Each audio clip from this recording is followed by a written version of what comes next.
ಇನ್ನು ಸಿಎಂ ಭಾಷಣದ ವೇಳೆ ಡಿ ಬಾಸ್ ಅಭಿಮಾನಿಗಳು ಘೋಷಣೆ ಕೂಗಿದ್ದಾರೆ. ನಿಮ್ಮ ಭಾವನೆ ನನಗೆ ಅರ್ಥ ಆಗ್ತಾ ಇದೆ ಅಂತ ಹೇಳಿದ್ದಾರೆ. ಆದರೂ ಕೂಡ ಫ್ಯಾನ್ಸ್ ಕೂಗಾಟ ನಿಲ್ಲಿಸಲಿಲ್ಲ. ಡಿ ಬಾಸ್ ಅಂತ ಅಭಿಮಾನಿಗಳು ಕೂಗ್ತಾ ಇದ್ರು. ಅಭಿಮಾನಿಗಳ ಕೂಗಿಗೆ ಸಿಎಂ ಡಿಕೆ ಶಿವಕುಮಾರ್ ಅವರು ಕೊನೆಗೂ ಗರಂ ಆಗಿದ್ದಾರೆ. ನಿಮ್ಮ ಡಿ ಬಾಸ್ನೇ ಕರ್ಕೊಂಡು ಬಂದು ಕೂರಿಸಿ ಅಂತ ಹೇಳಿದ್ದಾರೆ ಸಿಎಂ. ಭಾಷಣ ಅರ್ಧಕ್ಕೆ ನಿಲ್ಲಿಸ್ಬಿಟ್ಟು ಮುಖ್ಯಮಂತ್ರಿ ಡಿಕೆ ಶಿವಕುಮಾರ್ ಅವರು ಹೊರಟಿದ್ದಾರೆ.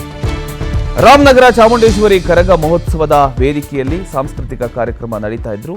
ಒಂದು ಹಂತದಲ್ಲಿ ರಾಜಕೀಯಕ್ಕಿಂತಲೂ ಹೆಚ್ಚು ಸದ್ದು ಮಾಡಿದ್ದು ಡಿ ಬಾಸ್ ಅಭಿಮಾನಿಗಳ ಒಂದು ಘೋಷಣೆ. ಮುಖ್ಯಮಂತ್ರಿ ಡಿಕೆ ಶಿವಕುಮಾರ್ ಭಾಷಣ ಶುರು ಮಾಡ್ತಿದ್ದಂತೆ ಅಭಿಮಾನಿಗಳು ಜೋರಾಗಿ ಘೋಷಣೆ ಕೂಗಿದ ಒಂದು ಪ್ರಸಂಗ ಕೂಡ ಅಲ್ಲಿ ನಡೆದಿದೆ.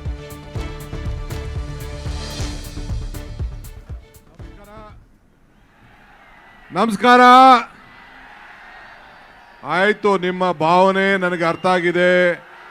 ಡಿ ಬಾಸ್ ಬಗ್ಗೆ ಮಾತಾಡ್ತಾ ಇದ್ದೀರಿ, ಅವೆಲ್ಲ ಪಬ್ಲಿಕಲ್ಲಿ ಮಾತಾಡೋಕ್ಕಾಗಲ್ಲ. ತಾಳ್ಮೆಯಿಂದ ಇರಿ.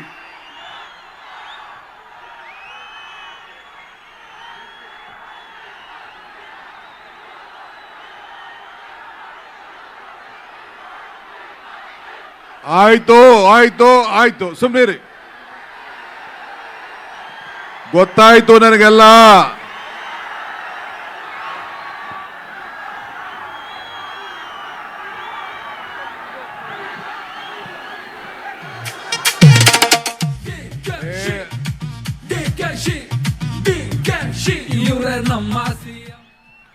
ಆಯ್ತು ನೋಡಿ, ಮಾತಾಡ್ಲಾ? ಬರೀ ನಿಮ್ಮ ಡಿ ಬಾಸ್ ಅಂತ ಹೇಳ್ತಾ ಇದ್ದೀರಾ.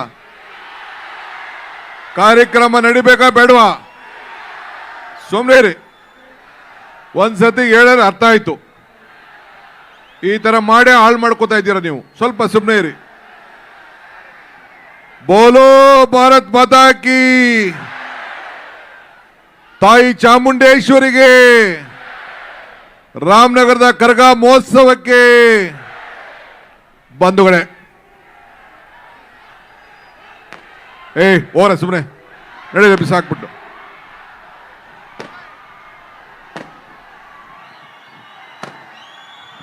ಡಿ ಬಾಸೆ ಕಟ್ಕೊಂಡು ಹೋಲಿ ಅವರು.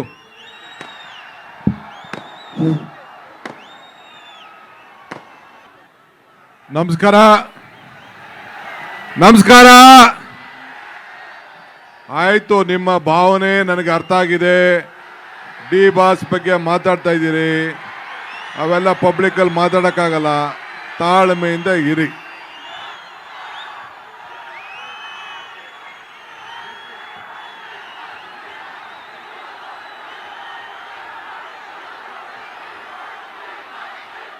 ಆಯ್ತು ಆಯ್ತು ಆಯ್ತು, ಸುಮ್ಮನಿರಿ. ಗೊತ್ತಾಯ್ತು ನನಗೆಲ್ಲ.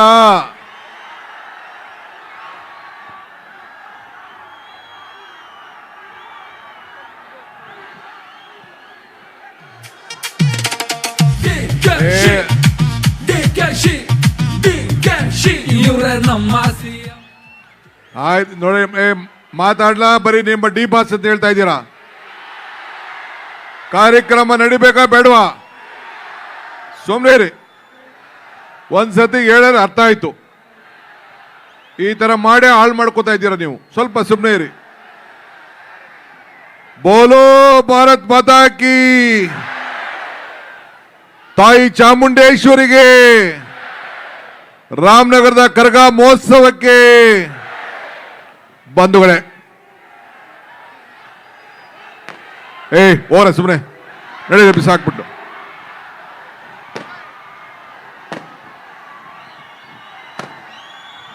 ಡಿ ಬಾಸೆ ಕಟ್ಕೊಂಡು ಹೋಲಿ ಅವರು.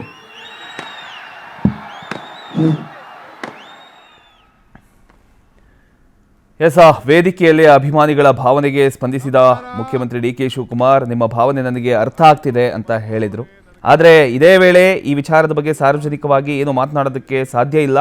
ಇದು ನ್ಯಾಯಾಲಯದ ವಿಚಾರ ಆಗಿರೋದ್ರಿಂದ ಈ ವೇದಿಕೆಯಲ್ಲಿ ಪ್ರತಿಕ್ರಿಯೆ ನೀಡೋದು ಸೂಕ್ತ ಅಲ್ಲ.